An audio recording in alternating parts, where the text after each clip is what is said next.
Hello there, and welcome again to Conversations with Desiree and Marian. Hello, everybody. In the previous video, we talked about the Judge Your Neighbor worksheet, right? Which is the tool that captures all of the underlying thought in a particular situation, all the things that you want from that person, you need, and all the advice that you can give them and what they should do to make you happy. Now, it's all very well to ask things from people. The thing is that slowly by doing this work, you have hopefully learned and seen that if there's no one who wants to give you, there's always you. And to illustrate that, how you can take more ownership for your actions, more ownership also for your inner peace and your happiness. Let's have a look again at Desiree's Judge Your Neighbor worksheet, the one we discussed in the previous video, and see what she found there. Yeah, I worked through the whole worksheet, obviously, you know, over the years. It has been a long time when that happened. Yeah. And now we're going into the nuggets I found. Okay, so let's have a look at point number 3. What you wanted in that situation from Peter. What did you write there? Yeah, so I wanted Peter to be proud of me. I wanted him to celebrate with me, and I wanted him to respect me for what I have accomplished. Okay, so you want him to be proud of you. What did you find there when you did the turnaround? How did you do it? I think one of the big things was that already happened in one of the videos is that I did not respect myself in that moment very much. So even if people commented in a positive way about my accomplishments, I just didn't believe it. I didn't hear it. I didn't really let it in. So I can't even say for sure that Peter didn't do it because I would not have heard it. And the more I started to be proud of myself and to respect myself, the more I could see it from others. So I think the first step is always to look, what am I not giving myself that I'm like, what is that missing thing that I'm not giving myself that I need others to give me, and fill that pot first. And then it naturally comes your way from all sides. You start to see it when it happens from other people. Yeah. That was for me a big thing, because really as soon as I became aware and I was working on respecting myself in different coaching ways that I know, all of a sudden it came much more to me. I could see it, I could hear it from others, I could feel it from others, and so I could see that changed everything. Okay, great. And the second one that you wrote, what was that again?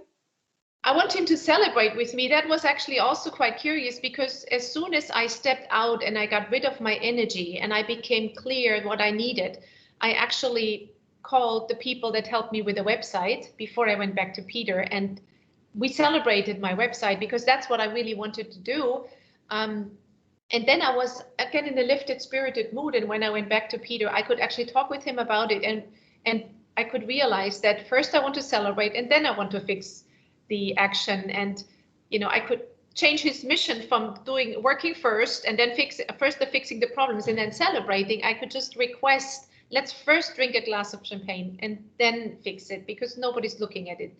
And all of a sudden the mission was clear and he was very happy to comply.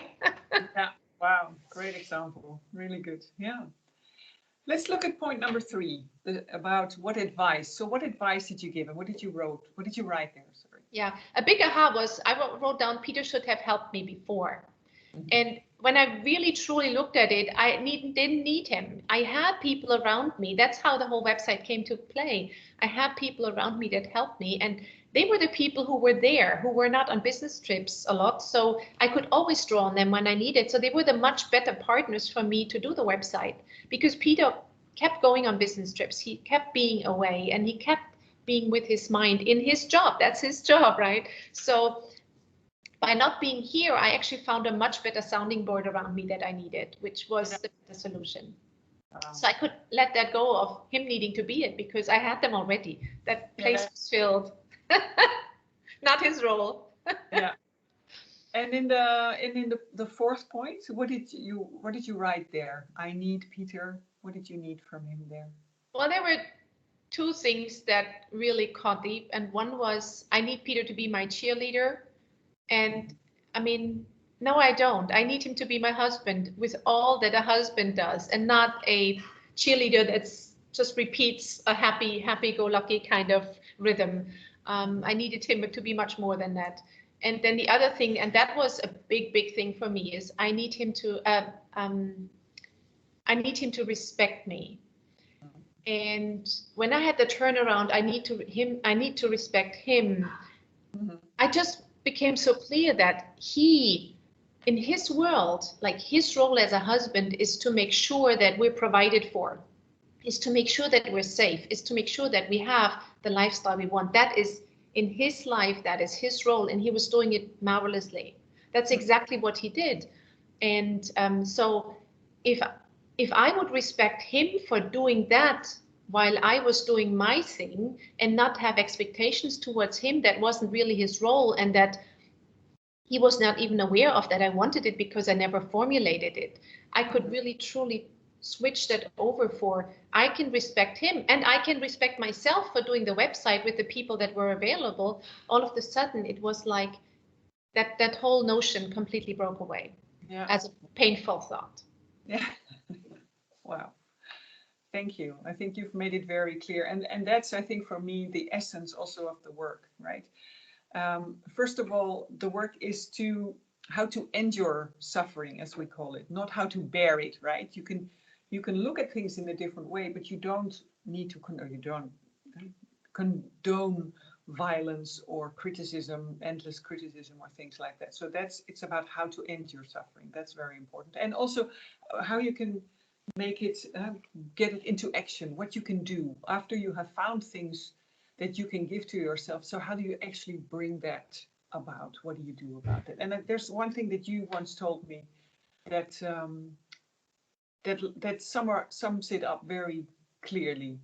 Do you remember what I mean? Oh yeah, it's the three things that I keep using in the coaching. In every situation, you always have three choices.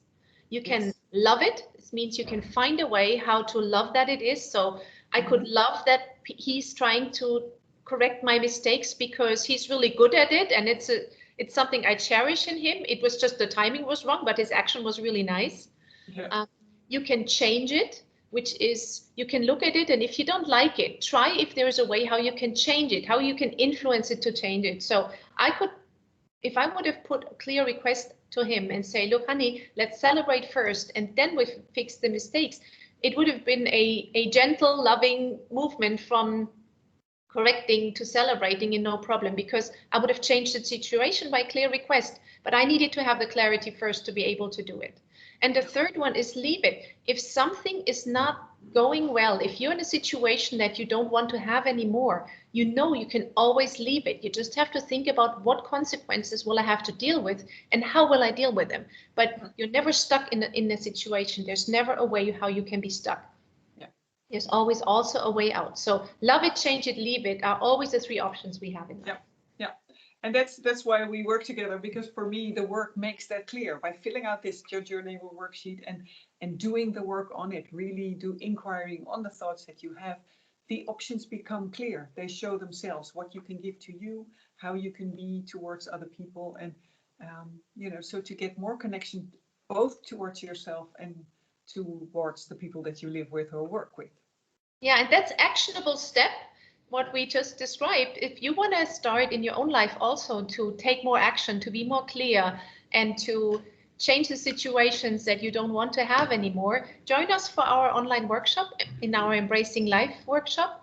The next one is From Fighting to Forgiving. So it's all about relationships in any way. It could be a business relationship, it could be a private relationship, stepfather, stepmother, children, partners, friends, everything. It starts March 24th and ends April 7th. It's always in the evening for 1.5 hours every Wednesday. And check our websites and sign up if you like. Okay, we'll see you in the next video. See you then. Bye-bye.